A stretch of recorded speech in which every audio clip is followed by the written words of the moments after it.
So once upon a time, we had what I can only describe as the worst client in the entire company's history.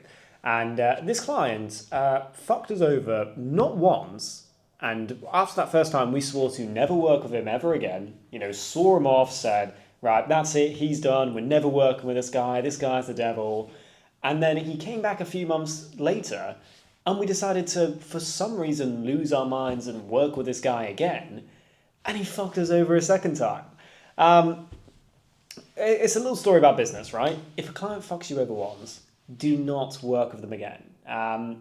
Look, let me tell you the story of how this all happened. So, when we were very first starting out with these cold calling campaigns, we used to, I'll be honest, take on literally anybody that lived and breathed to try and get them to do a cold calling campaign. And we had this guy come to us, basically like as a fractional CRO, so a fractional chief revenue officer for other businesses, and um, we jumped onto a video call from him. He actually came through from a LinkedIn DM that I received, and we jumped on a video call with him, and he was really excited to introduce us to this client that he said, it's got a brilliant campaign for you guys.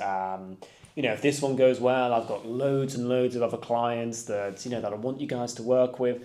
I'm sure this is already sounding a little bit familiar to people that have been within the industry, where you get sold the dream of someone saying, yeah, look, just do this one campaign for me. And look, I've got 1,000 other clients that are all ready to go, but it's just contingent on this one campaign working. So if you just do this one campaign, you do it well, the pot of gold's there for you. And surprise, surprise, almost every single time I've done that has turned out to be bad. So little wise tip in there for you. But no, anyway.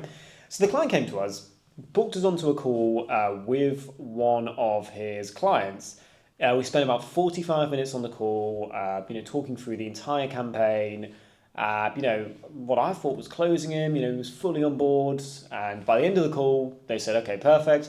Look, me and the client are just going to have a quick chat internally. We'll get back to you pretty quickly. And after that, he went ghost mode for like a week. Right? We didn't hear anything back from him. And he ended up just coming back to us and saying, well, look, the client's decided to go in a different direction. However, I do have this other client. They've got a little bit more of a complicated product, but they're ready to go right now. Are you interested, or are you in, yes or no? And, at the time, we just said, yeah. I don't need to do my due diligence on this client. I don't need to figure out what the product is. Do we have the data? Is the campaign going to work or not? We just said, oh, what? He wants to sign up. He wants to sign up with us. Yeah, take him on. So we didn't do any due diligence into this client, and I think you could certainly say it came back to bite us in the arse. So, look, we signed this client up. They were doing like 2 weeks a month for a 3-month campaign, and no, the product, as we very quickly learned, turned out to be an absolute nightmare. It was this such hyper-specific software, selling it to massive airlines doing 500 million plus turnover per year. And bearing in mind, we're only doing UK outreach, so there's a very finite amount of airlines in the UK that are doing 500 million plus turnover per year. So, already we went into this campaign with a very, little data set compared to what I would like. And on the back of that, there wasn't no, cake in the park or walk in the park offering of what we were selling.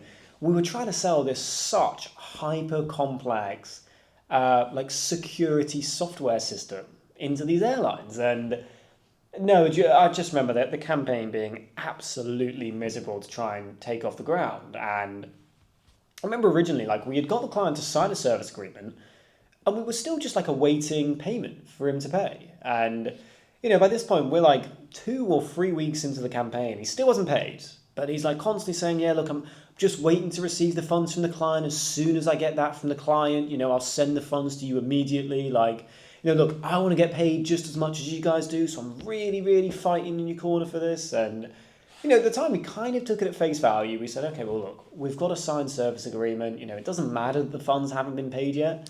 I'm sure he'll turn around and pay eventually, right? And 4 weeks go by. We're 4 weeks into this campaign, and we have still not been paid anything for it. We're there, we're making the calls every single day, we're generating the leads, we're generating an appointment here and there, but again, we have to keep trying and chase this guy down to say, where's our payment? And we were under the impression that it was going to be a 3-month contract, and 4 weeks into the campaign, the guy just turns around and says, sorry, I don't think the campaign's working out, I'm just going to cancel it. And we're thinking, what the hell are you talking about? We've got another 2 months left on our contract. What do you mean you're cancelling the contract? The campaign's going really well. And he says, no, I spoke to the client, the results aren't what they wanted to be, so we're going to decide to axe the campaign. And we're like, fuck's sake, that's a bit of a bummer. Okay, well look, we're still going to have to process the invoice for the first month of calling that we've done for you. And he says, well, I don't think the client wants to pay, so I'm just not going to pay you. And we go, what? What are you talking about? And he just basically turns around and says, you know what? I told the client a bunch of unrealistic expectations about what you were going to do for this campaign. You guys haven't matched those expectations. Therefore, the client's upset with me. Therefore, I'm just not going to pay you guys your margin on this campaign because I don't really see it as a successful one. And we're thinking, what the fuck is this guy talking about? He's completely screwed us over here. And, long story short, we, big back and forth email string with this guy. We're almost going to take him to small claims court to try and get it sorted out. But, in the end, it was just me and my co-founder, Ollie, that were just starting out.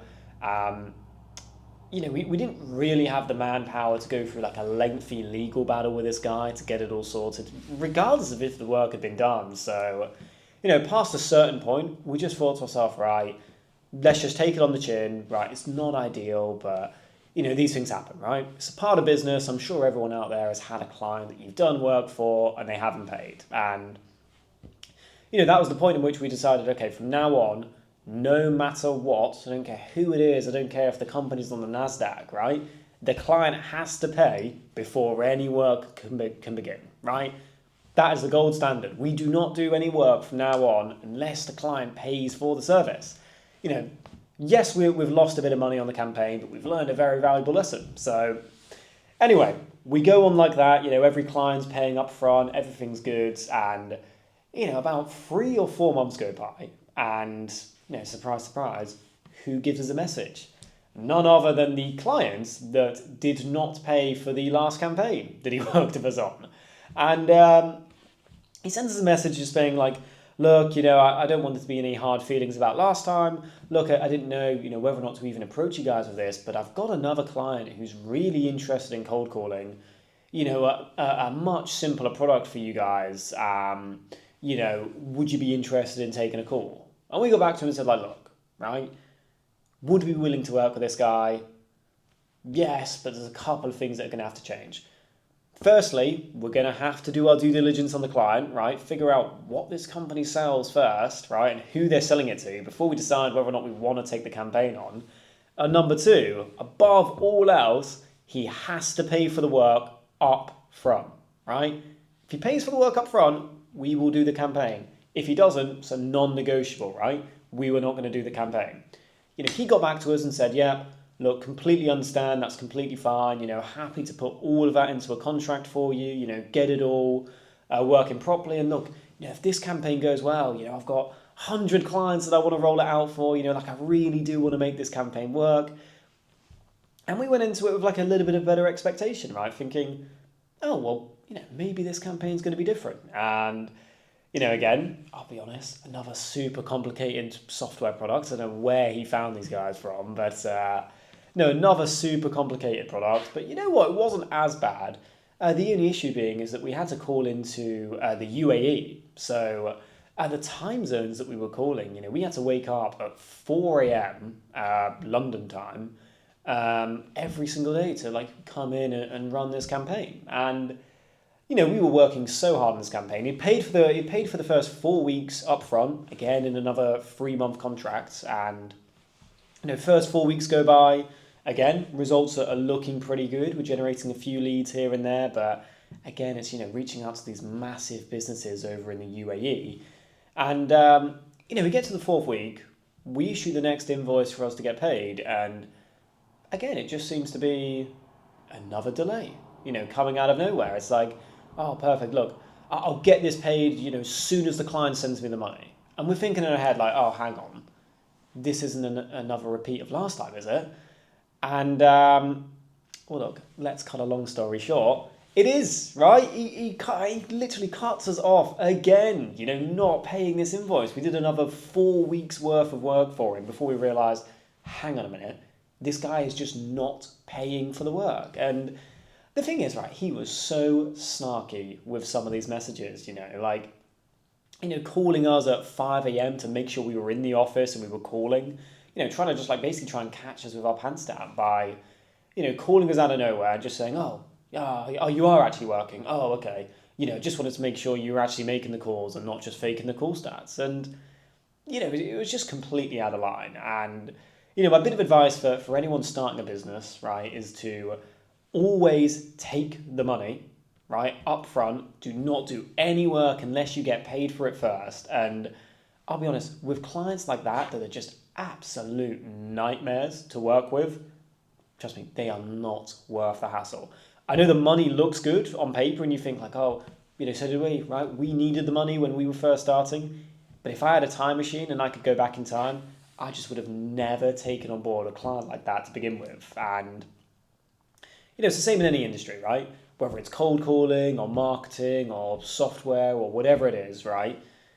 Any client that is not willing to pay upfront for a service or, wants to pay on results or pay after the work has been completed, 9 times out of 10, all they're doing is looking for a way to not pay for the service if they feel as though they don't want to. And, all you're doing by agreeing to those terms is giving them the opportunity to do that. So, look, just thought I'd make this podcast, right? Just little, give you the rundown on, everything that happened with us. Hopefully it's going to save you guys out there, a load of time and money, so you don't end up in the same sort of position that we were in. But look, if you enjoy the content, I'm going to be doing weekly episodes like this, just talking about some of my experiences in the cold calling industry.